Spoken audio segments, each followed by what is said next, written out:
Would it kill you if you go around on a botched landing, but you forgot to raise the flaps or turn off the carb heat? Going around may very well be the most important skill for all pilots to learn, but if you don't perform the go around properly, could it potentially kill you? That answer coming up. Welcome to Free Pilot Training. I'm Josh and this is Aaron. And today we're talking about the importance of properly performing a go-around. And I'm making this video because I've noticed a concerning trend with new students. And that trend is how slowly they turn off the carb heat and raise that first notch of flaps during a go-around, or a power off stall for that matter. In just a minute we'll discuss why that's concerning. But before we do that, let's take a closer look at what we're trying to accomplish when we perform a go-around. Many pilots are often embarrassed when they have to perform a go-around, but it shouldn't be that way. Go-arounds are a normal maneuver, and every pilot should make it a priority to know how to perform the maneuver properly. In fact, I have a theory. I believe that you could potentially crash and die if you forget two simple things when you go around. If you forget to turn off the carb heat, and you forget to start raising the flaps right away, your aircraft will not climb very well.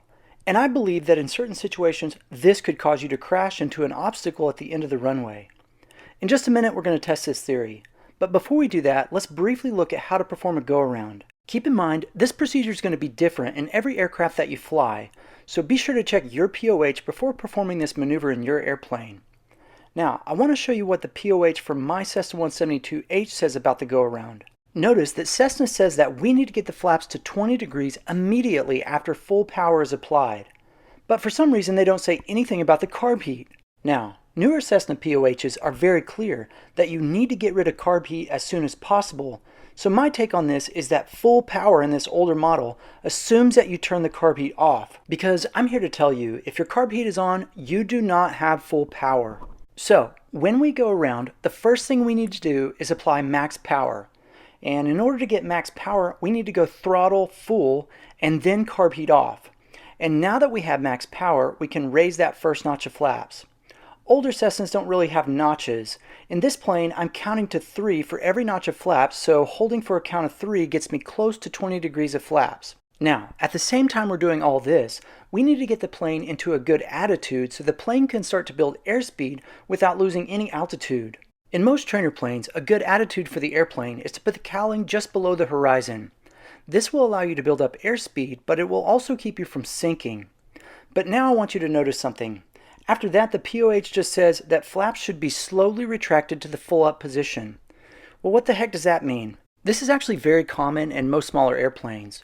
Most POHs are worded like this, and it kind of sets newer pilots up for failure because they often raise the flaps way too quickly. And when that happens, the airplane can sink back down to the runway and scare the living dog turds out of you. So, unless the POH actually tells you how to raise the flaps, this is the way I like to do it. Once again, the first notch is always raised as soon as you hit max power. After that, you should not raise any more flaps until you get a positive rate of climb. You can verify this by either a climbing altimeter or a positive rate on the vertical speed indicator. Once you have a positive rate of climb, then you can raise that second notch of flaps. Keep in mind that some airplanes climb at a better angle with that last notch of flaps in. So if you're climbing out over an obstacle, you may want to keep that last notch in for a while. But if you're not trying to clear anything, the best thing to do is to wait until your aircraft is climbing at an airspeed close to VY, which is best climb speed. In this Cessna 172, best climb is somewhere around 74 knots. So when I see a positive rate of climb and 70 knots, that's when I like to raise that last notch of flaps. From here, I like to run a quick check to make sure that all the flaps are up. And if I'm departing the pattern, this is when I like to turn off the landing lights as a part of my after takeoff checklist. Doing this is an important part of building good habit patterns when you start flying more complex aircraft. A simple habit like this can keep you from overspeeding the gear or flaps, and it can also help you ensure that you're properly configured in those more complicated aircraft. Okay, so let's take a minute to see how I like to complete a go-around during a botched landing, or another situation that necessitates a go-around.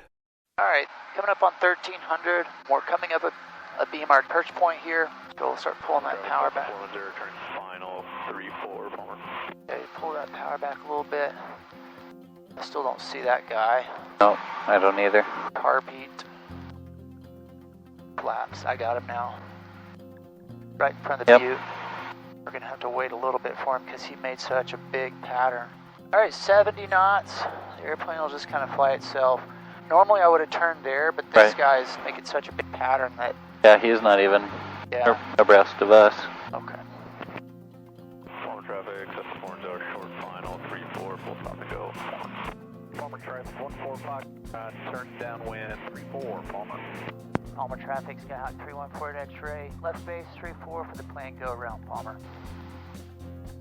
Where's that guy? I'm gonna go ahead and lower all the flaps here.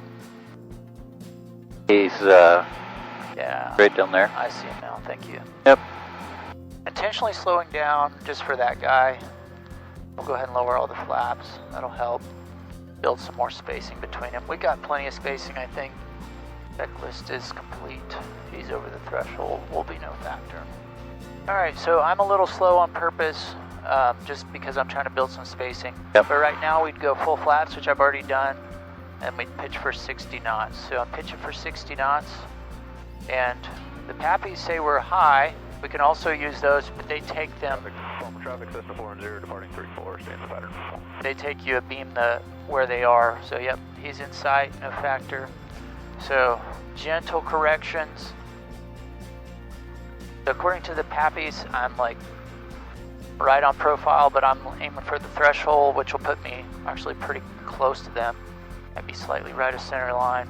It is a little bit bumpy out here.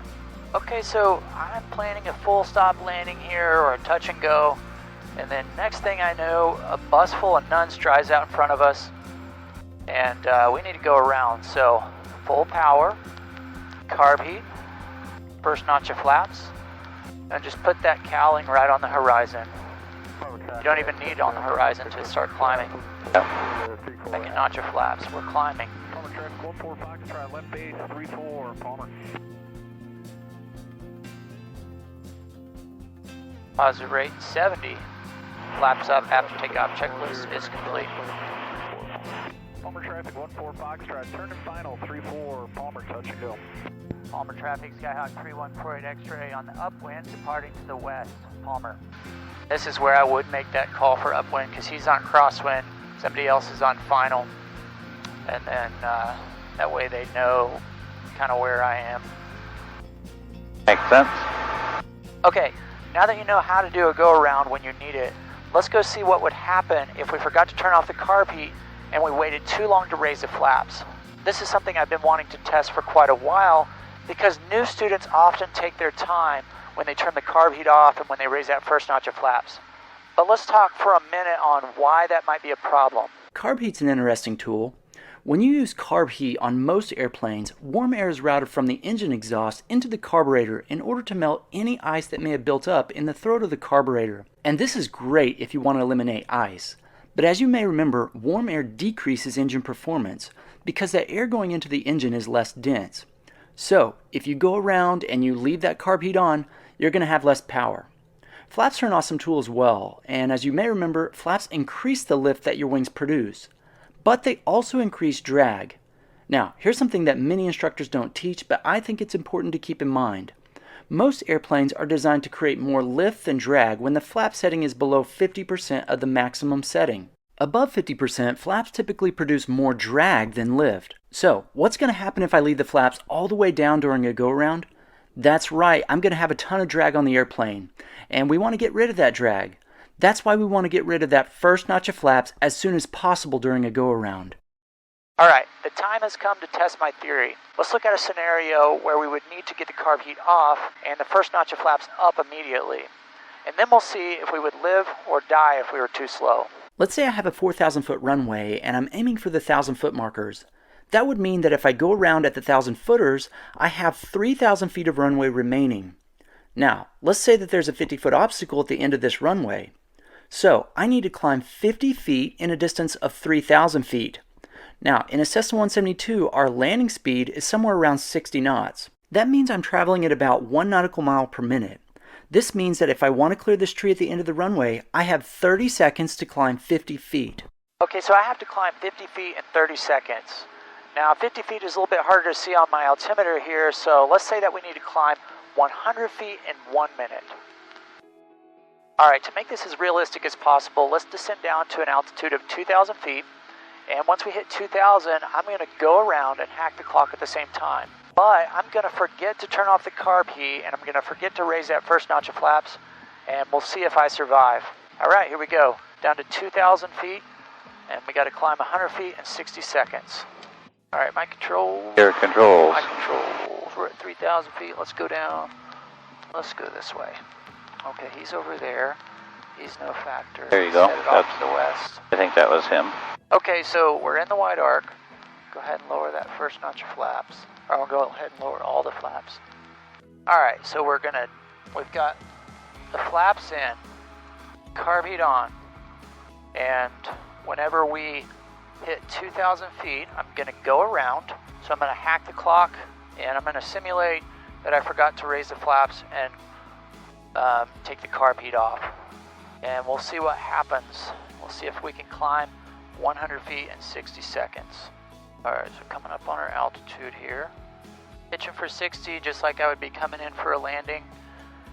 And then somewhere right in here, we started our timer. So max power. I'm going to go around and simulate that I forgot to raise the flaps and turn that carb heat on. And let's see if we can climb up to 2,100 feet in 1 minute. We're at 20 seconds and I've climbed maybe about 20 feet right now. We'll see what happens. Pitching for about 60 knots.